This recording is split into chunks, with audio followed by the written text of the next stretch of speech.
आप देख रहे हैं बेरोक टोक और मैं हूं आपके साथ अर्चना गुप्ता। इस समय यूपी विधानसभा इलेक्शंस चल रहे हैं। आज पांचवें चरण का मतदान 12 जिलों पर 61 सीटों पर हो रहा था, यानी कि 12 जिलों की 61 सीटों पर आज मतदान हो रहा था, जिसमें प्रयागराज भी शामिल था।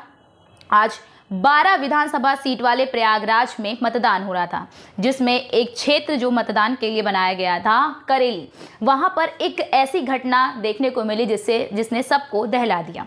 आज मतदान के बीच वहां पर बम धमाका हुआ।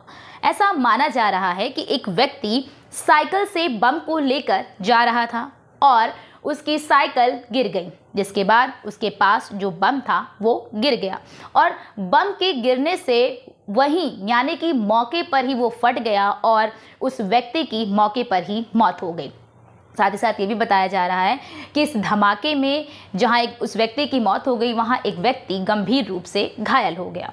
उसके बाद ये जो मामला बताया जा रहा है, ये पूरा मामला करेली थाना क्षेत्र का है, जहां पर ये वारदात और ये घटना घटी। जब बम फटा तो वहां पर अफरा तफरी का पूरा माहौल बन गया और लोगों के बीच हड़कंप मचना शुरू हो गया। सवाल है कि क्या आज शांतिपूर्व चुनाव कराना एक चुनौती हो गई है? लगातार चुनाव आयोग भी इस बात के दावे कर रहा है कि बड़े ही शांतिपूर्व तरीके से चुनाव कराया जा रहा है। तो सवाल ये उठता है कि फिर ये बम धमाका हुआ कैसे, और क्या ये बम धमाका सुनियोजित तरीके से कराया गया? क्योंकि मतदान चल रहा था, उस बीच जहां पर कई सारी जो चीज़ें होती हैं वो निषिद्ध होती हैं, फ़ोन ले जाना निषिद्ध होता है और कई ऐसी सारी चीज़ें होती हैं, केंद्रों पर ले जाना निषिद्ध। दूसरी चीज़, वहाँ के कई मीटर क्षेत्र में भी लोग जो है पुलिस तैनात होती, सुरक्षा बल तैनात होते हैं कि जिससे किसी तरह की अव्यवस्था वहाँ पर उत्पन्न ना हो और मतदान सही प्रक्रिया से और शांति तरीके से पूरा किया जा सके। तो फिर ये धमाका हुआ कैसे और क्या इस धमाके की जानकारी किसी को नहीं थी? ये धमाका बड़े ही सुनियोजित तरीके से किया गया। अगर सुनियोजित तरीके से ये धमाका था तो उस व्यक्ति की जान कैसे चली गई?